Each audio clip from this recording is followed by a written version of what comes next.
May mga buyers, may mga clients na naghahanap ng vacation homes dito sa Baguio City. And marami ding mga retirees na gusto nilang mag-for good dito syempre sa City of Pines. So nandito tayo ngayon sa isa sa mga exclusive subdivision sa Baguio. And gusto po namin ipakita ang bahay na to, i-house tour, libutin natin, tingnan po natin kung gaano po kaganda. Kasi perfect po ito sa mga retirees at mga vacation home seekers. And I'm Jose Taming from Realty One Group and I'm with my team partners. Winnie? Kathleen? So tara, tingnan natin ang Oh. bahay na ito. Let's go. So yung ano no, ang ganda dito sa ano May, ngayon. may yung pocket landscape garden, tapos may mga white stones pa to. niya. Oh, dito naman yung parking kakasya ang mga Dalawa. ilan?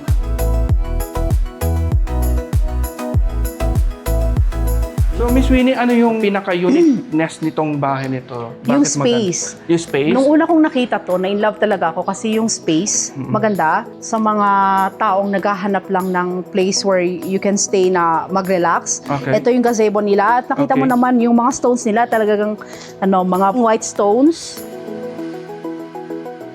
Yung nakita ko, pagpasok ko pa lang, very homey siya.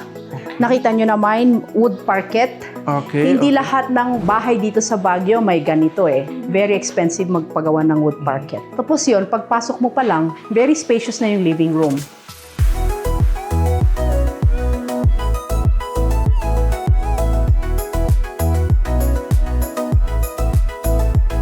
Yung lot area niya is 212 and Okay. floor area is 350 more or Okay. less. This is the dining room. Okay, o nga no. Ito, pag madaming members of the family or may bisita ka kasi ito pang animan din, then may extra Chairs dito. chair dito. Ito, maganda yung kitchen island. Tapos sir, tingnan mo, yung windows nila malalaki. I mean, maganda yung pagpasok ng hangin. Yung ventilation, no? Yeah, ventilation niya. Dito naman, ano naman meron dito? Kaya this is the third dirty kitchen. Okay. Kaya kapag may Lechon, no? occasion, kaya. Pag maglilechon. Oh, yan na So, nga eh. ihaw-ihaw, sir. Tapos Oh, yan, merong yan. coffee corner. Yun naman ang maganda gusto ko dito. Oo nga, Yan. no?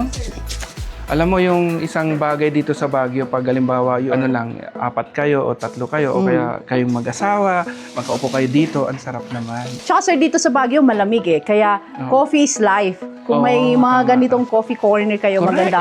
And then pag tingin mo sa paligid mo, talagang pine Baguio trees, no? feels. Yeah. Ang alam ko dyan, nasa bagit nila, hindi na nila gagalawin yan. No? I-preserve na nila yung area doon sa likod na Yes, talagang sir. pine trees. Na which is yun yung isa sa mga pinupuntahan dito sa Baguio na merong pine trees. Yes, sir. Maliban sa malamig. At saka ang maganda dito sir, may pocket garden ka. So it's your choice kung flowers or kung kayo naman yung mga health conscious, pwede naman ng mga vegetables dito. Oh, 'di ba? May mga space for you to plant. Yung pocket garden niya maganda kasi ang mga bato niya is white stones. Kamusta naman ang security dito? Sa Ayun ano? naman ang maganda kasi 24/7. Oh, okay. So dito meron siyang toilet and bath na common. Yes, tapos Okay. ito naman provision Pantry. for pantry. Pantry or...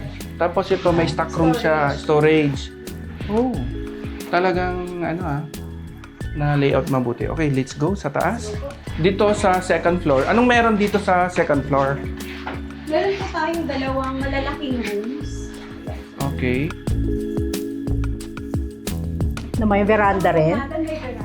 Hindi lang Malawak din po yung Okay. Pwede rin maglagay ng coffee table dito o kaya pag nagbo-board games, no, kung ilan lang. Ito yung area. And then dito naman pag magkapatid or Yeah, double decker. Ito po yung isang toilet and bath. And then, here's po the Master bedroom. Napakalawak. Yan ang nagustuhan ko naman dito sa master bedroom. Napaka-spacious. May private living room. ang Tapos, spacious Tapos Yeah. yung may maluwang na May- veranda din. yes sir.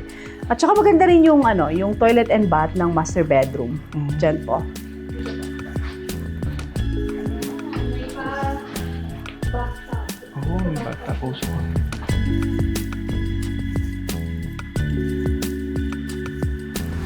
This is a private veranda ng master bedroom.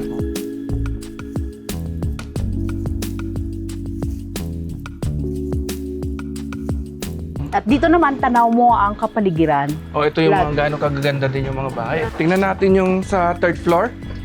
Ang maganda naman dito sa third floor, sir, maaliwalas. Na 3 malalawak. bedrooms. Oo nga, no? Talagang... Talagang na-maximize po yung space. Oo. Kaya kung big family po sila, Yeah. kasyang-kasya po sila.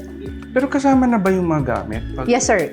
fully Kung ano yung furnished na siya? nakikita mo, yun na rin yun. Ah, so itong Yeah. mga ganito mga... Even the paintings, ang maganda sa paintings, may pinagkukuhanan si owner eh. Oh, okay. Tapos dito, ito, ang ganda ng mga paintings din nila, oh. Niniisa lang po tayo ulit. Oo nga, no? Pang family room or yung mga kids or extra Yes, sir. room kung madami. Yeah. So, perfect talaga ito sa mga big family, extended family, pang may bisita. Tsaka dito, sir, kahit atik sabihin mo, maaliwalas siya eh. Malalaki yung bintana. Oo. Yung ventilation, no? Yes. Perfect, ang ganda. Ito yata parang pang baby. Pang bata. Pang bata, pang Yeah. baby. Yun. May sarili din po siya. Veranda. Ayun. Ito pala. Ayan. Oh, may veranda ulit tayo dito. So, ang daming veranda, ang daming mga pwedeng space for time together with family.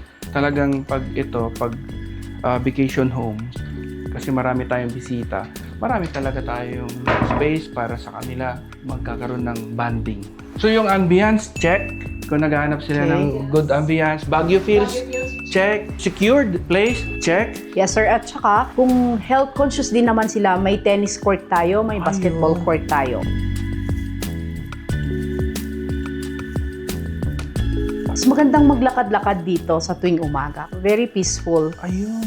Kaya kung ikaw ay isang vacation home seekers or retirees na naghanap ng bahay dito sa Baguio, comment lang po below or contact nyo po si Miss Winnie or si Miss Kathleen para sa schedule po ng house tour.